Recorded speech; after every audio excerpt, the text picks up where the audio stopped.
Value zone hyper mart Nandamuri Balakrishna గారిచే November 28న నాచారంలో గొప్ప ప్రారంభం. Welcome to Suman TV. నేను మీ సుబ్రహ్మణ్యం. పవన్ కళ్యాణ్ గారు ఢిల్లీ పర్యటన చేసినారు. నిన్నటి నుంచి ఎడతెరిపి లేకుండా, తీరిక లేకుండా కేంద్ర మంత్రులను కలుస్తున్నారు. అదేవిధంగా ప్రధానమంత్రిని కూడా కలిసినారు.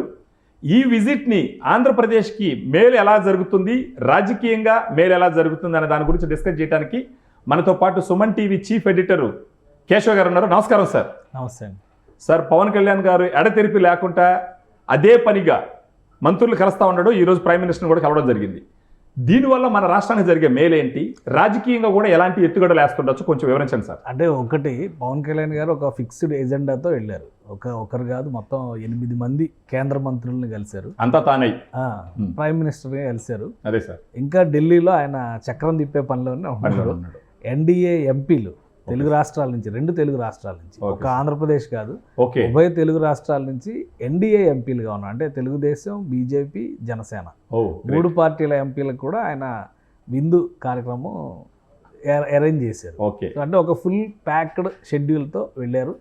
పవన్ కళ్యాణ్ గారు 2 పాయింట్స్ ప్రధానంగా మెన్షన్ చేస్తూ వస్తున్నారు ఫస్ట్ నుంచి. ఒకటి, రాష్ట్ర అభివృద్ధికి కేంద్రం సహకారం. అవును సార్. రెండోది, హిందూ ధర్మానికి సంబంధించి, జాతీయ సమైక్యతకు సంబంధించి ఆయన పదే కొన్ని ప్రస్తావనలు చేస్తూ వస్తున్నారు. ఇంకొక విషయం ఏంటంటే, మాట్లాడిన ప్రతి చోట, కలిసిన ప్రతి మంత్రికి కూడా ఆయన వారాహి డిక్లరేషన్ని హ్యాండ్ ఓవర్ చేశారు. ప్రతి చోట నిర్మలా సీతారామన్ గారికి ఇచ్చారు, గజేంద్ర సింగ్ షెకావత్కి ఇచ్చారు, లలన్ సింగ్కి ఇచ్చారు, ప్రధానమంత్రి గారికి కూడా ఇచ్చారు. అంతే కదా మరి. మామూలుగా ఇంకోటి ఏంటంటే, ఇది ఫస్ట్ మీటింగ్ పవన్ కళ్యాణ్ గారు, ప్రధానమంత్రి నరేంద్ర మోడీ గారు ఫస్ట్ మీటింగ్, ఏకాంతంగా జరిగిన మొదటి సమావేశం ఇది. ఎందుకంటే ఆయన ఉప ముఖ్యమంత్రి అయిన తర్వాత 2-3 సార్లు ఢిల్లీలో సమావేశాల్లో, ఎన్డీఏ సమావేశాల్లో పాల్గొన్నారు. కానీ విడిగా కలిసింది ఇదే ఫస్ట్ టైం. సో ఆయన ఒక సక్సెస్ఫుల్ పొలిటీషియన్గా ఆంధ్రప్రదేశ్ నుంచి ఎమర్జ్ అయ్యి, తర్వాత కాలంలో ఎన్డీఏ పక్షాన మహారాష్ట్రకి క్యాంపెయిన్ చేసి అక్కడ ప్రూవ్ చేసుకుని, ప్లస్ ఆయనకి కేటాయించినటువంటి శాఖల్లో సమర్థంగా పనులు నిర్వర్తిస్తూ ఇప్పుడు కేంద్రంలో ఉన్న పెద్దలను కలిశారు. కాబట్టి ఆయనది 2 పాయింట్ ఎజెండా. ఒకటి, రాష్ట్ర అభివృద్ధి. 2, జాతీయ సమైక్యత, హిందుత్వానికి సంబంధించి, సనాతన ధర్మానికి సంబంధించి రక్షణ తీసుకోవాలనేటువంటి ఒక ఆలోచనతోనే పవన్ కళ్యాణ్ గారు ఈ వరుస భేటీలు నిర్వహించారు. ఇంకోటి మీరు గమనిస్తే, ఇప్పుడు రైల్వే శాఖ మంత్రిని కలిశారు, అశ్విని వైష్ణవ్ గారిని కలిశారు. కలిసి పిఠాపురంలో ఉన్న లెవెల్ క్రాసింగ్కి సంబంధించినటువంటి రిప్రజెంటేషన్ ఇచ్చారు పవన్ కళ్యాణ్. అంటే ఆయన ఎమ్మెల్యే, ఆయన అక్కడ ఎమ్మెల్యే కదా. అంటే ఆయన ఎమ్మెల్యేగా ఆయన బాధ్యత దగ్గర నుంచి ఉప ముఖ్యమంత్రిగా రాష్ట్రానికి తీసుకురావాల్సినటువంటి ప్రాజెక్టులు చేస్తూ, ఈ దేశ పౌరుడిగా జాతీయ సమైక్యతకి సంబంధించి, ఒక సనాతన హిందువుగా, ధర్మానికి సంబంధించినటువంటి 4 అంశాల మేళవింపుగా ఆయన 2 రోజుల పర్యటన జరిపినట్టుగా మనం చూడాల్సి ఉంటుంది. ప్రధానమంత్రి గారికి కూడా వారాహి డిక్లరేషన్ హ్యాండ్ ఓవర్ చేసి ఇవ్వడం అన్నది, అంటే ఇవన్నీ కూడా చాలా కీ పాయింట్స్. రాబోయేటువంటి రోజుల్లో పవన్ కళ్యాణ్ గారి పాత్ర ఎంత వర్స్టైల్గా మారబోతుంది అనడానికి కొన్ని ఉదాహరణలుగా మనం చూడాలి. ప్రధానమంత్రిని కలిసి బయటకు వచ్చిన వెంటనే ఆయన ఒక ట్వీట్ చేశారు. బంగ్లాదేశ్ హిందూ మాంక్కి సంబంధించినటువంటి ఇది. సో అక్కడేంటి, సనాతని జాగరణ్ మంచ్ ఆర్గనైజర్గా ఉన్నటువంటి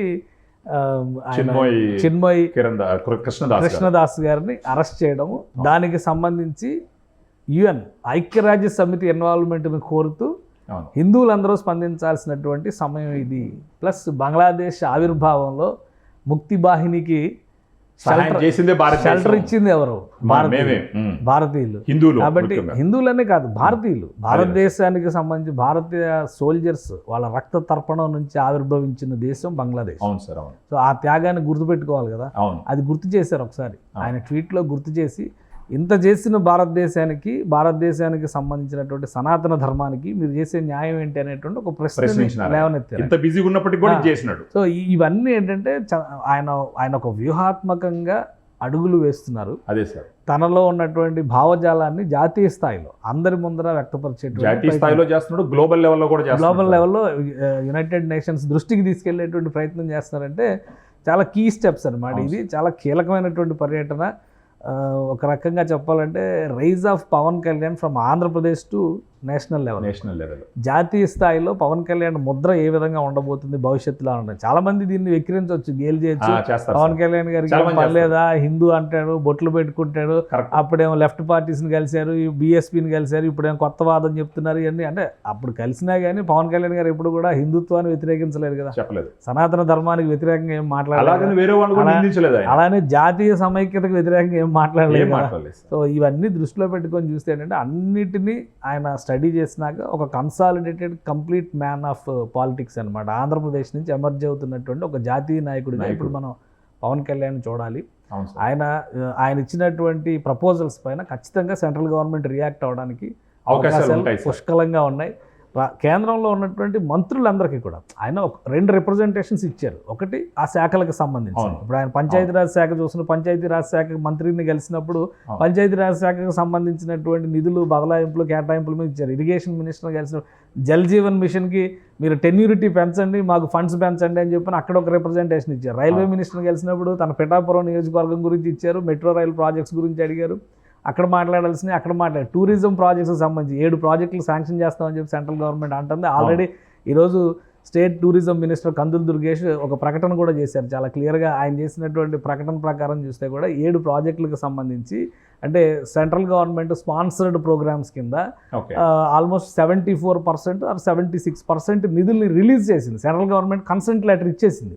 అంటే రేపు ఈ ప్రాజెక్ట్స్ మొదలు పెట్టేటప్పుడు గండికోట ప్రాజెక్టు కానీ, ఉభయ గోదావరి జిల్లాలో టూరిజం ప్రాజెక్ట్స్ కానీ వాటిని వీళ్ళు ఒక 50% వర్క్ కంప్లీట్ చేస్తే యూటిలైజేషన్ సర్టిఫికేట్స్ చూపిస్తే మిగిలిన 34% ఫండ్స్ కేంద్ర ప్రభుత్వం రిలీజ్ చేస్తుంది. అంటే ప్రాపర్ యూటిలైజేషన్ ఏ విధంగా జరుగుతుంది అనేటువంటి మానిటరింగ్ కోసం సెంట్రల్ గవర్నమెంట్ పెట్టుకున్నటువంటి నామ్స్ అవి. అంటే ఒక రోజు కలిసి వచ్చిన వెంటనే ఇక్కడ నిధులు విడుదలకు సంబంధించిన లేఖలు వస్తున్నాయంటే ఆ పర్ఫెక్షన్ అనేది ఎంత కరెక్ట్గా ఉంది. రాష్ట్రంలో అభివృద్ధికి జరగాల్సినటువంటి నమూనా, తన నియోజకవర్గంలో జరగాల్సినటువంటి నమూనా, ఎట్ ద సేమ్ టైం జాతీయ అవసరాలకు దృష్టిలో పెట్టుకొని ఇవన్నీ అంశాలు మేళవింపుగా పవన్ కళ్యాణ్ గారి పర్యటన జరిగింది. ప్లస్ ఢిల్లీలో తెలుగు వాళ్ళందరూ ఒకటి అనేటువంటి ఒక ఐక్యతా సూచికని పవన్ కళ్యాణ్ గారు ఇస్తున్నారు. ఇప్పటివరకు చంద్రబాబు నాయుడు గారు ఢిల్లీ వెళ్ళినప్పుడు కూడా ఎంపీలకి విందు ఇచ్చినా కానీ తెలంగాణ రాష్ట్ర ఎంపీలను పిలిచిన దాఖలా లేవు.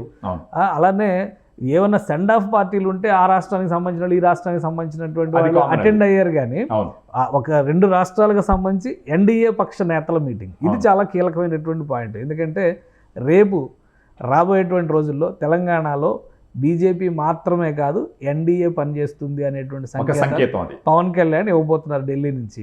అది చాలా కీలకమైంది. ఎందుకంటే మీరు సమైక్యవాదులు, మీ అవసరం మాకు లేదు అని చాలా మాటలు బీజేపీ తెలంగాణ నేతలు నోరు పారేసుకొని మాట్లాడారు. అది నోరు పారేసుకుని అవుట్డేటెడ్ అయిన రికార్డ్స్ పోవు కదా.